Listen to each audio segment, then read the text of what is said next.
मगर मीडिया की भी जिम्मेदारी संविधान को बचाने की है, संविधान की रक्षा करने की है।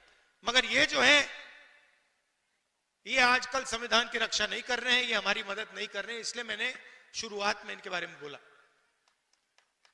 आपको ये बातें मालूम होनी चाहिए, आप तो जानते हो, जानते हो ना ये बात कि मीडिया आजकल हिंदुस्तान में क्या कर रहा है। किसका? अदानी का काम। देश बिक रहा है, एयरपोर्ट्स, पोर्ट्स, इंफ्रास्ट्रक्चर, कोल,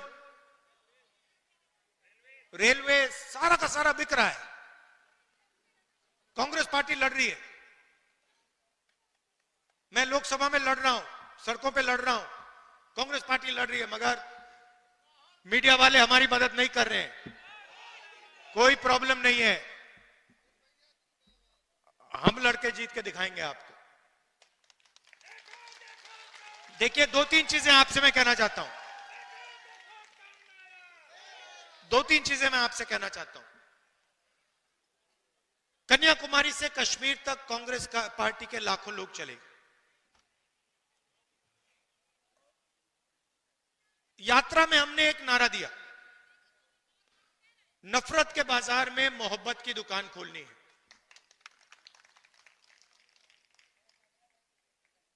बटा हुआ देश, हिंसा में, नफरत में डूबा हुआ देश कभी प्रगति नहीं कर सकता है। किसी परिवार में लड़ाई हो जाती है, दो भाइयों के बीच में लड़ाई हो जाती है, परिवार नष्ट हो जाता है।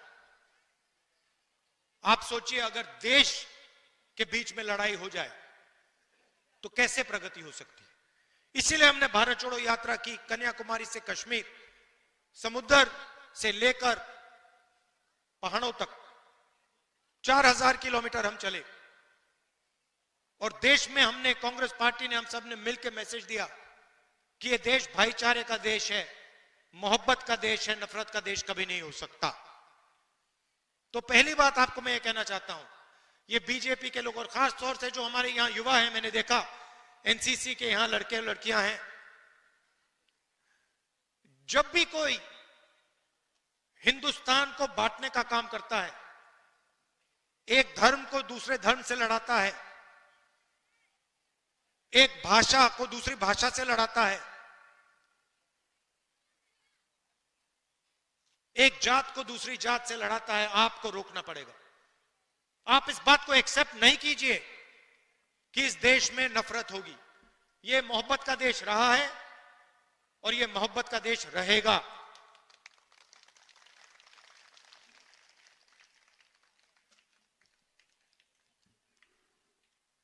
दूसरी बात, देश के सामने दो सबसे बड़े मुद्दे हैं। सबसे बड़ा मुद्दा बेरोजगारी। आज मैं युवाओं से बात कर रहा था, मैंने उनसे बोला, ऐसे टेंट में बात हो रही थी, मैंने उनसे पूछा, देखो, मैंने उनसे पूछा, देखिए आप लोग सब पढ़ाई कर रहे हो, आप डिग्री ले रहे हो, ठीक है, आपको डिग्री मिल गई, हाथ उठा के मुझे दिखाओ, आप में से कितने लोग सोचते हो कि आपको डिग्री के बाद रोजगार मिलेगा। 100 बच्चे थे, आपको मालूम है कितने युवाओं ने हाथ उठाया? एक ने। 100 में से एक लड़के ने हाथ उठाया, बाकी ने हाथ नहीं उठाया। 100 में से सिर्फ एक युवा सोचता है कि उसको रोजगार मिलेगा। और जब मैंने उससे पूछा तो उसने कहा, मैं कहीं ना कहीं रोजगार ढूंढ के निकालूंगा। मगर 99% युवाओं ने बात एक्सेप्ट की कि आज के उत्तर प्रदेश में, आज के हिंदुस्तान में उनको रोजगार नहीं मिलेगा। दूसरा मुद्दा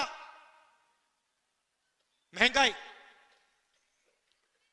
दो हिंदुस्तान बन रहे हैं, एक अरबपतियों का, 20-25 लोग हैं, अदानी अंबानी, लाखों करोड़ रुपए जो भी उनको चाहिए उनको मिल जाता है। कोरोना के समय 1 लाख करोड़ रुपए का बैंक लोन माफ हुआ उनका, 16 लाख करोड़ रुपए उनके बैंक लोन माफ हुए हैं।